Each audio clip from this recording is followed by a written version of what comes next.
चविष्ट, चवदार, कोणालाही पाहिल्याबरोबर खाव्याशा वाटणाऱ्या अशा ह्या बीट नारळाच्या वड्या. नमस्कार, मी सीमा सावंत. मनातलं सारं काही या चॅनलवर तुमचं सहर्ष स्वागत करीत आहे. आरोग्यवर्धक लाल चुटूक बीट नारळाच्या वड्या. तुम्हाला माझी ही रेसिपी आवडली तर पटकन सबस्क्राईब करा. बीट नारळाच्या वड्या करण्यासाठी आपण इथे पूर्वतयारी केलेली आहे. आपण 1.5 वाटी ओलं खोबरं खाऊन घेतलेलं आहे. त्यानंतर 1 वाटी आपण बीट किसून घेतलेलं आहे. याच वाटीने आपण खोबरंही मोजलेलं आहे आणि त्याच वाटीने आपण साखरही मोजलेली आहे. साखर आपण 2.5 वाटी घेतलेली आहे. ही 1.5 वाटी आणि ही 1 वाटी मिळून 2.5 वाटी होतात, म्हणून आपण 2.5 वाटी साखर घेतलेली आहे. आता गॅसवर आपण पॅन गरम करत ठेवलेला आहे आणि ते गरम झालेलं आहे. त्यात आपण 1 चमचा घट्ट तूप, साजूक तूप टाकत आहोत.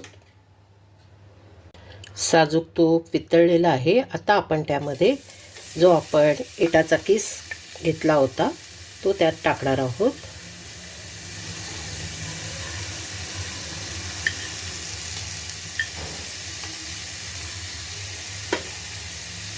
आणि तो तुपावर चांगला परतून घेणार आहोत.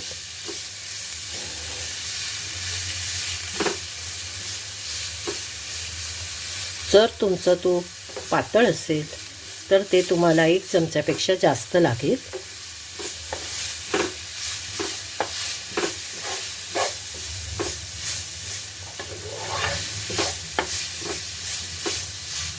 साधारण 5 मिनटं आपण याला परतत राहायचं आहे, जेणेकरून त्याच्यामधलं पाणी थोडं सुकेल.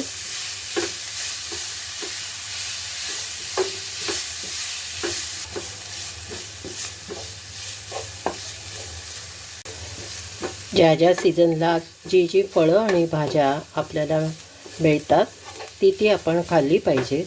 साधारणपणे डिसेंबर-जानेवारीमध्ये बीट आपल्याला बाजारात दिसायला लागतं. तसं वर्षभर असतंच, पण खरा सीझन त्याचा त्यावेळेला आहे. त्यावेळेला आपण असे काही पदार्थ करून खाऊ शकतो. 5 मिनटं झालेली आहेत. त्यातच आता आपण खोबरं टाकणार आहोत आणि तेही परतून घेणार आहोत.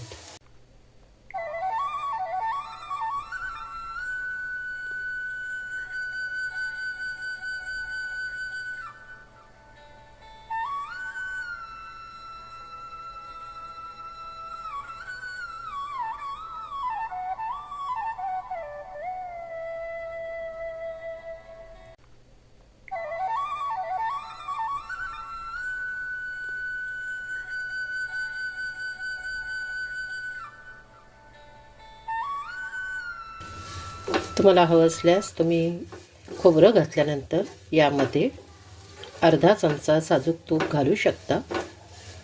खोबरं जरासं परतून झाल्यानंतर आपण त्यामध्ये साखर टाकणार आहोत. ही आपण 2.5 वाटी घेतलेली आहे.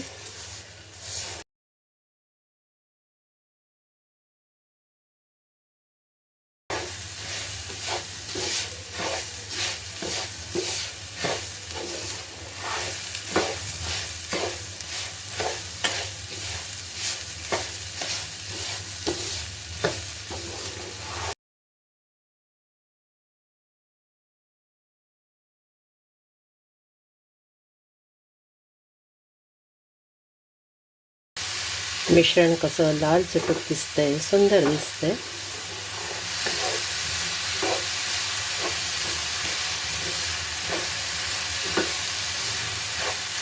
आपण सतत हलवत राहायचं आहे, जेणेकरून साखर व्यवस्थित वितळेल.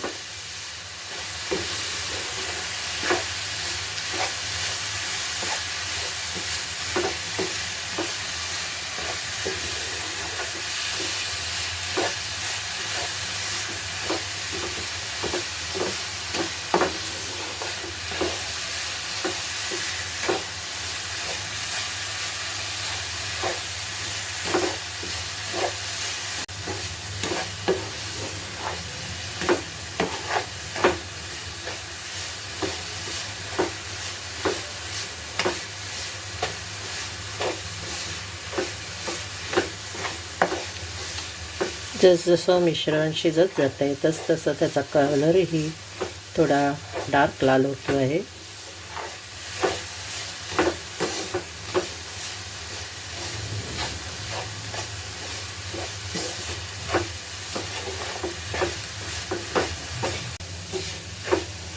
बीट शरीरासाठी खूप चांगलं असतं. रक्त वाढण्यास त्याची मदत होते. म्हणून दररोजच्या जेवणात जर बीटाचा समावेश करता आला तर खूप चांगलं. तुम्ही त्याची कोशिंबीर करून खाऊ शकता. तुम्ही त्याचे वेगवेगळे पदार्थ करून खाऊ शकता. सलाड करून खाऊ शकता.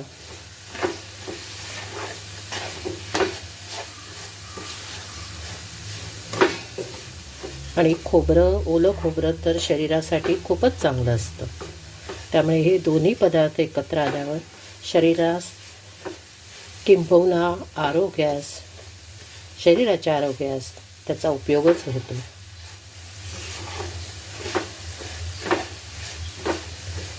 साखर वितळल्यामुळे मिश्रण थोडंसं पातळ झालेलं आहे. आपण ते सतत हलवून त्याला थोडंसं घट्ट करून घ्यायचं आहे, जेणेकरून आपल्याला वड्या थापण्यास त्याची मदत होईल.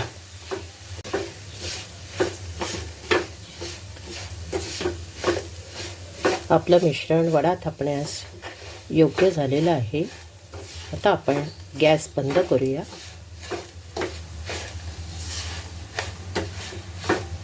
आता आपण या मिश्रणात 1 चमचा वेलची पावडर टाकायची आहे.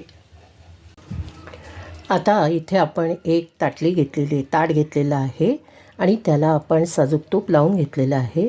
आपलं जे मिश्रण बनवलं आहे ते आता आपण ह्याच्यामध्ये ट्रान्सफर करायचं आहे.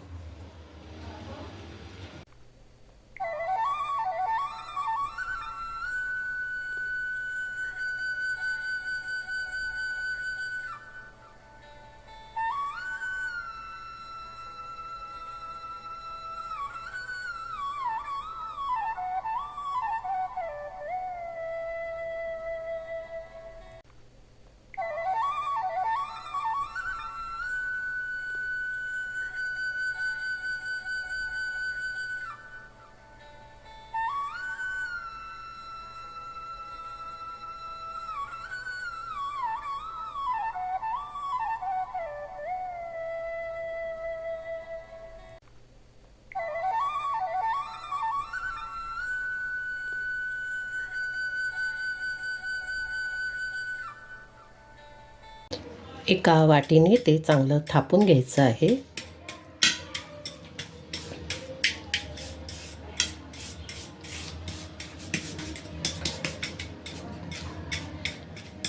वाटीच्या बुडाशी मी साजूक तूप लावलेलं आहे, जेणेकरून मिश्रण त्याला चिकटू नये.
आता हे मिश्रण आपण थंड होऊ द्यायचं आहे आणि मग त्याच्या वड्या कापायच्या आहेत. मिश्रण थंड झालेलं आहे. आता आपण त्याच्या वड्या कापूया.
बघा किती लाल चुटूक छान वडी आहे.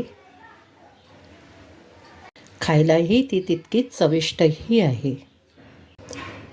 अशा ह्या लाल चुटूक बीट नारळाच्या वड्या खाण्यासाठी तयार. तुम्हाला माझी रेसिपी आवडली तर नक्की लाईक, शेअर, सबस्क्राईब करा, कमेंटही करा.